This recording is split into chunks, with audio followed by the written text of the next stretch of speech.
Quand on veut prendre la décision, ça veut dire on s'engage à quelque chose avec risque d'accepter toute chose. D'où un amour, un vrai style d'amour doit être basé sur l'engagement. Donc avec des décisions bien prises. Info 243, la référence de l'actualité. Bonjour chers fidèles et abonnés de l'Info 243. C'est vraiment un réel plaisir pour moi de se tenir devant vous. Merveille, c'est ma toute première édition depuis que 2021 a commencé. Merveille à vous tous partout où vous me suivez. Aujourd'hui, je ne suis pas seule sur ce plateau. Je reçois pour vous quelqu'un, un prédicateur de l'évangile, les vice-cordons de la structure Mère dis-moi tout sur ma vie et celle de mon foyer. Il est aussi le président de la structure Un mariage réussi. Mais aujourd'hui, je vous reçois comme étant coach en amour, à qui je dis bonjour et meilleur avec coach Berger, Caleb Kizito. Bonjour, bonjour Irène. Bonne année à toi et à tous ceux qui suivent ton émission. Merci beaucoup. On va parler on va plutôt parler d'un thème, le problème, plutôt l'aide financière dans des relations amoureuses et aussi les styles d'amour. Coach, parlons des styles d'amour. Il en existe combien? Bon, je peux exploiter d'abord sur le style d'amour, les trois types d'amour qui sont très connus et qui fait la combinaison de toutes sortes d'amour qui peuvent exister sur la terre ou bien parmi nous les hommes. Et parmi les trois styles d'amour, je peux parler de la passion et je peux parler aussi de l'attachement ou de l'engagement. Bon, qu'est-ce que peut-être nous pouvons parler de la passion?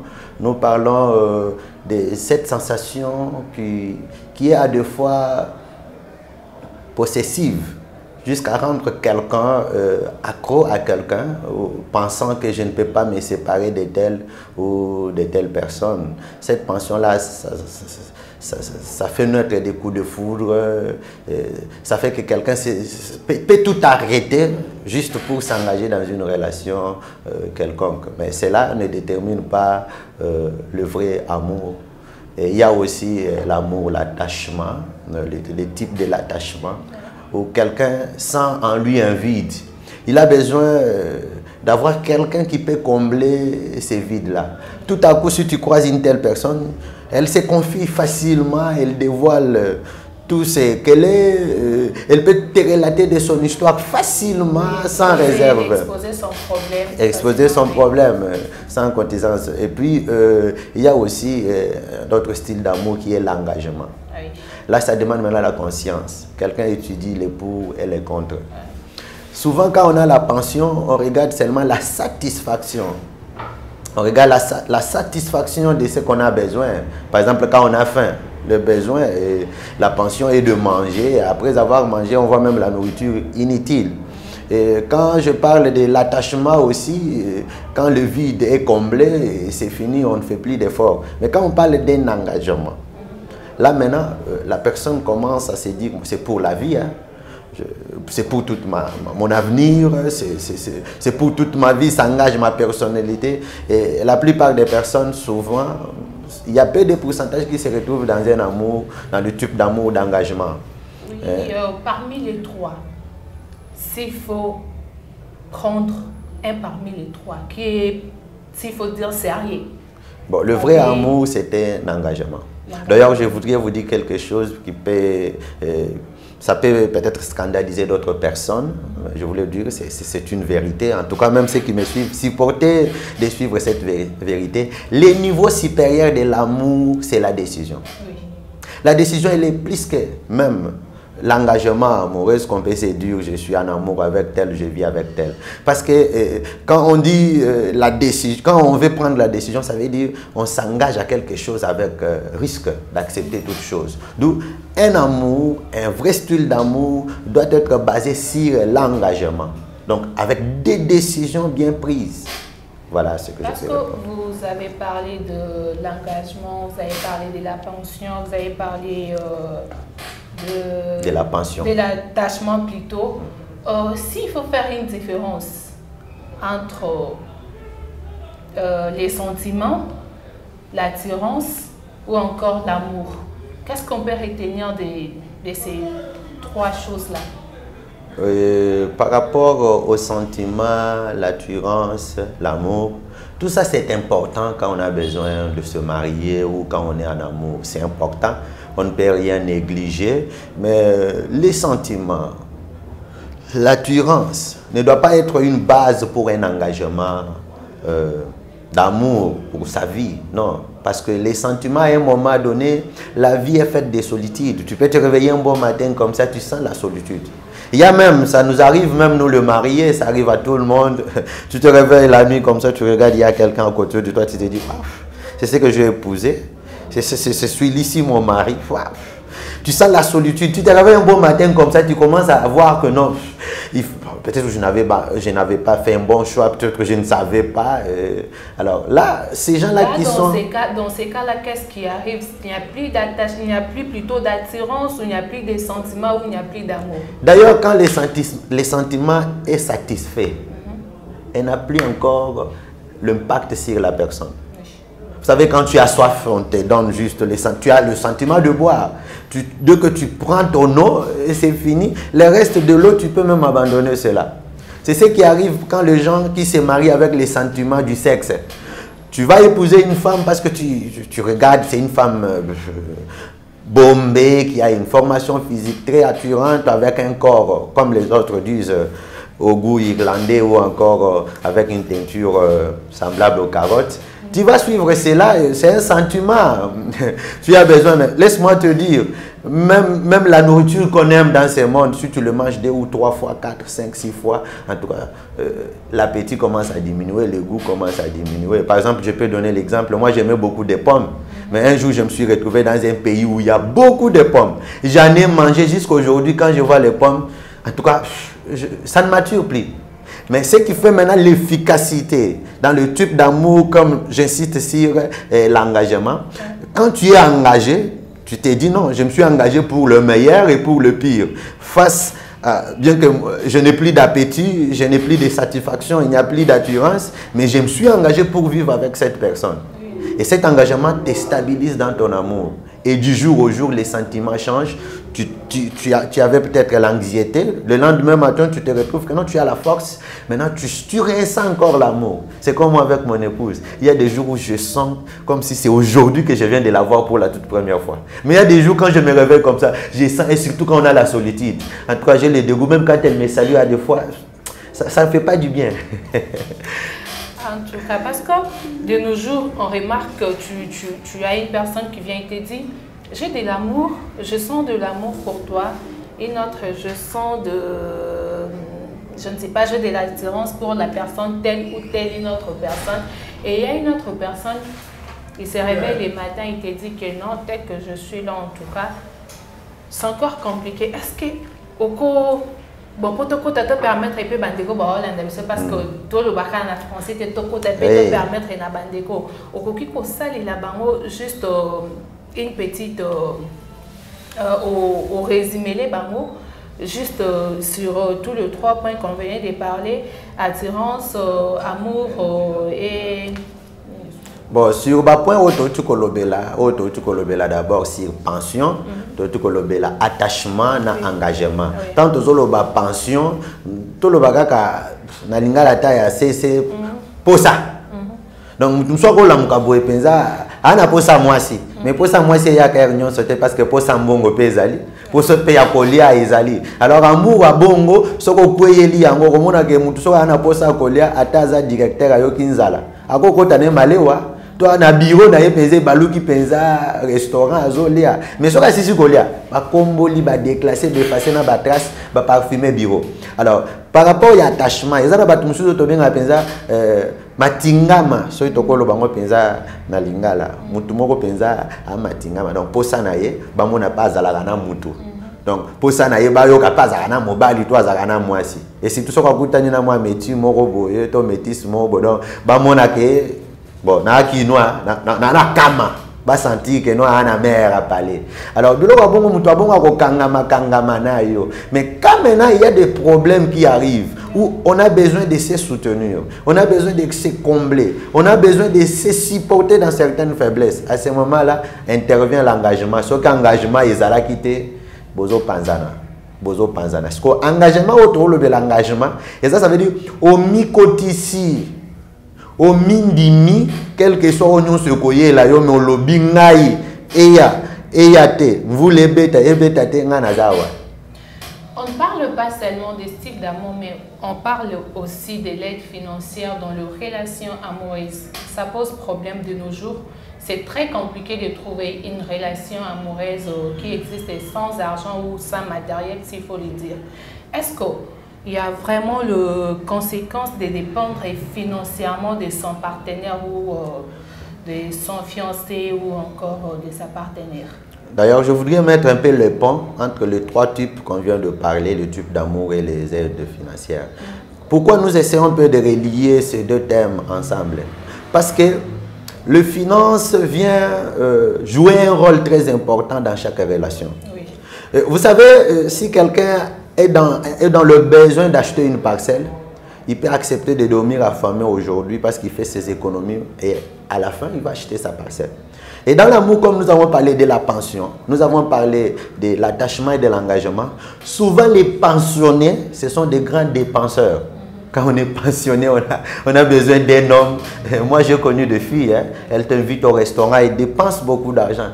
Elle se fait voir qu'elle est véhiculée, elle loue une véhicule. Ce n'est pas aussi seulement des filles. Surtout des garçons, ce sont des champions. Elle peut prendre son ami avec une dip. Elle fait des dépenses parce qu'elle a besoin de marquer. Elle a besoin de gagner. Elle est pensionnée d'avoir cette fille-là. C'est là où s'engage beaucoup de dépenses. Alors moi, je voulais maintenant parler par rapport aux aides financières. Parce que c'est très important. Ce qui déstabilise aujourd'hui la société. Et s'il n'y a pas beaucoup de mariages, il n'y a pas de réussite dans beaucoup de mariages, c'est par rapport à ces points. On ne se marie pas pour être comblé financièrement. On n'a pas besoin d'un amour comme si c'était un financement économique. D'ailleurs, l'autosuffisance rend stable l'amour. D'ailleurs, l'auto-indépendance, quand quelqu'un est indépendamment financier, il a un amour sincère.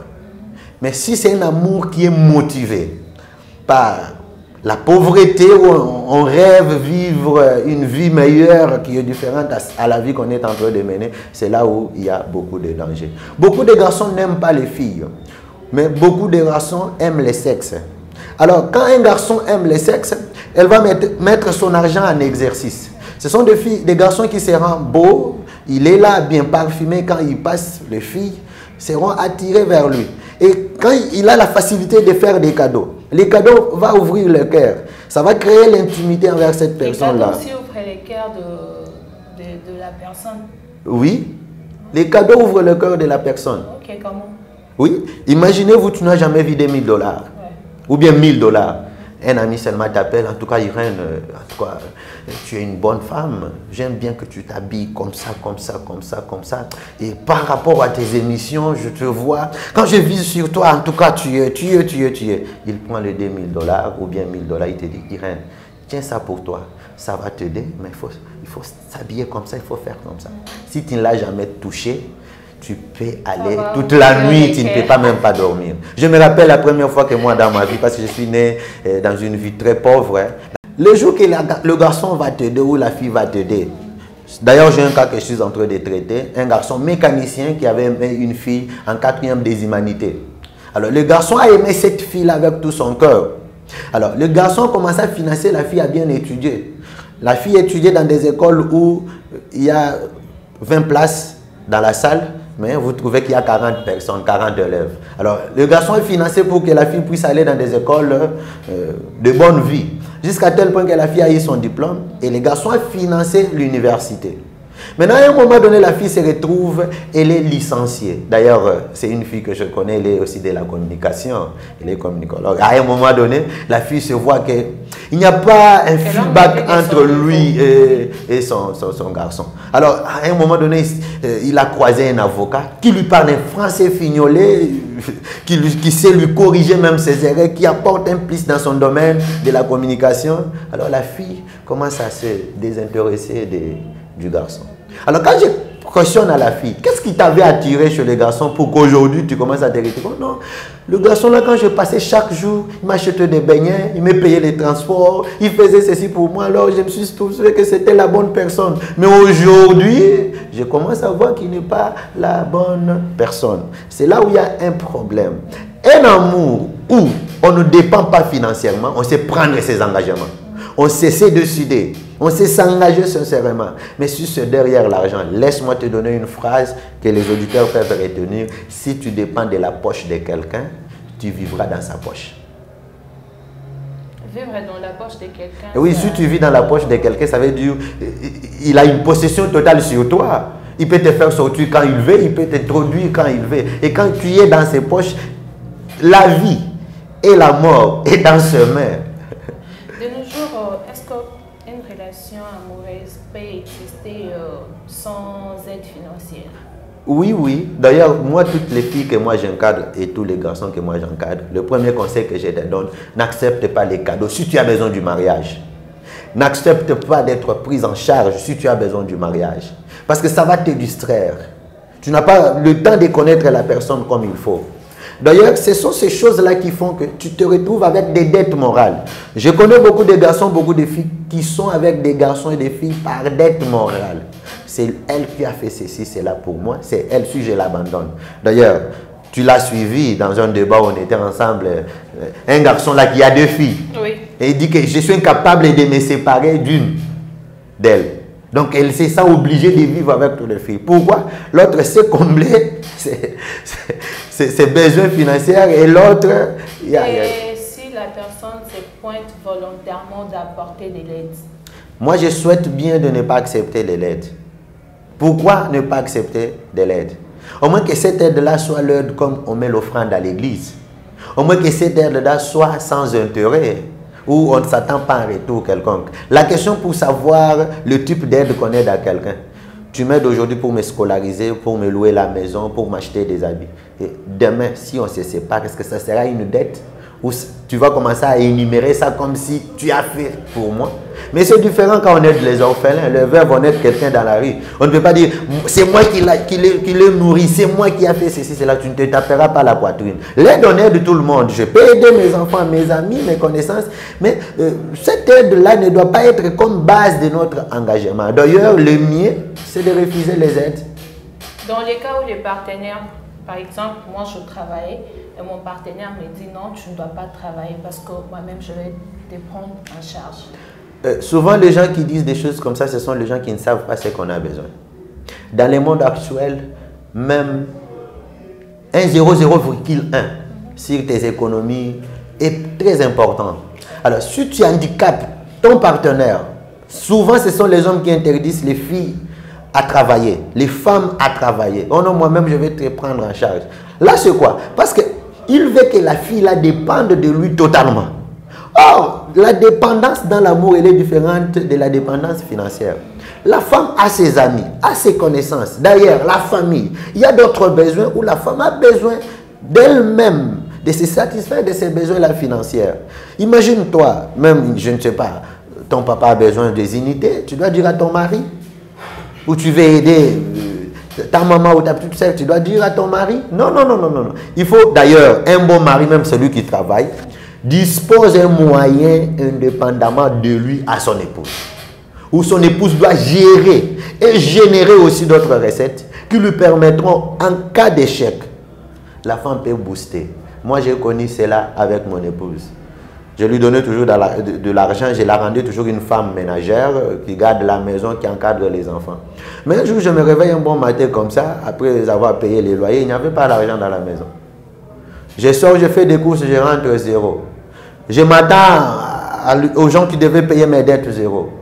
Mais je vois mon épouse, qu'est-ce qui ne va pas? Alors, j'ai refusé de dire à mon épouse que je n'ai pas de l'argent. Parce que je lui avais dit qu'il faut attendre seulement 2 mois. Alors, 2 jours, alors je commençais à me dire, j'ai de la fièvre, j'ai des maux de tête, laissez-moi un peu me reposer. Beaucoup de raisons. Effectivement, j'avais des maux de tête parce que j'ai raisonné beaucoup sur l'argent. Je vois mon épouse qui me fait sortir un billet d'argent, de l'argent. Après, je lui dis, c'est tout ce que tu as? Il me fait sortir encore 3, 4, 5, 6. Il y a de liasses d'argent. Je dis, ah waouh, j'ai pris cet argent. Je lui dis, ça vient d'où? Il me dit non. Souvent, quand tu me donnes l'argent, j'ai fait des économies. Et j'avais vu que j'avais un peu d'argent. C'est ce que souvent, quand tu me demandes d'acheter les unités, j'ai acheté des cartes d'unité que je garde à la maison. Souvent, quand tu as besoin d'acheter, tu me donnes. Donc, tu m'achètes moi. Ce sont des unités que j'ai à la maison, je vends ça. Et tu es mon unique client. Alors, j'ai cet argent, ça va t'aider. Laisse-moi te dire, Irène, ça résout beaucoup de problèmes. Alors, il n'y a pas un homme qui est comblé ou bien saturé des finances. Sinon, les Bill Gates, les gens qui ont beaucoup de moyens, n'allaient pas encore chercher comment générer des recettes. Alors, je voulais m'arrêter avec ces mots. En tout cas, n'empêchez pas vos femmes à travailler. N'empêchez pas vos partenaires à travailler. Sinon, s'ils ne sont pas indépendamment financiers, ils vont commencer à vous tromper. Ils vont commencer à vous séduire pour avoir de l'argent parce que chaque personne a des besoins qui ne peut pas exhiber à une autre personne. Merci beaucoup, Irène. Nous chutons, nous sommes presque à la fin de notre interview. Berger coach, il n'est pas berger aujourd'hui, il est coach en amour pour les personnes qui aimeraient peut-être intégrer la structure. Est-ce que vous pouvez leur donner le numéro de contact? Oui, on peut donner les numéros de contact pour adhérer dans la structure. Mais dans la structure, on n'a pas besoin de beaucoup de personnes. La vision que nous avons, c'est pour former une génération sans divorce. Parce que nous savons qu'il y a beaucoup de divorces aujourd'hui. Il y a beaucoup, c'est marié facilement et après les choses tournent en bourrique et puis ils commencent à chercher des avocats et des gens qui peuvent les défendre. Alors je voulais dire tout simplement pour dire à tous les amis qui viennent venir se joindre à nous, en tout cas, venez dans l'idée de réussir dans des mariages. Ne venez pas dans l'idée de conquérir des filles ou des hommes, mais venez dans l'idée de former vraiment un mariage réussi. Alors, voilà pourquoi je peux donner mon numéro. Tout celui qui peut m'écrire à ce numéro. D'ailleurs, je souhaite bien donner même le numéro de l'émission. Les gens peuvent se référer à toi. Ok, pas de problème. Ça sera mieux que vous donniez aussi votre numéro. Ça sera mieux de donner votre numéro. Si vous ne voulez pas donner les numéros, vous pouvez donner l'adresse. Bon, je donne le numéro. Nous sommes là sans code. Où on peut mettre les codes de la RDC plus 243.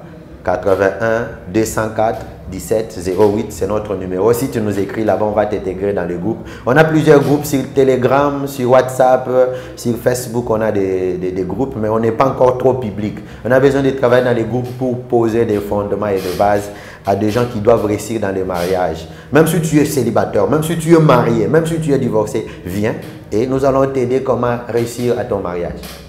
Merci de nous avoir suivis. Nous sommes à la fin de notre interview. Retrouvons-nous prochainement avec un autre invité. Bye bye. Okay. Info 243, la référence de l'actualité.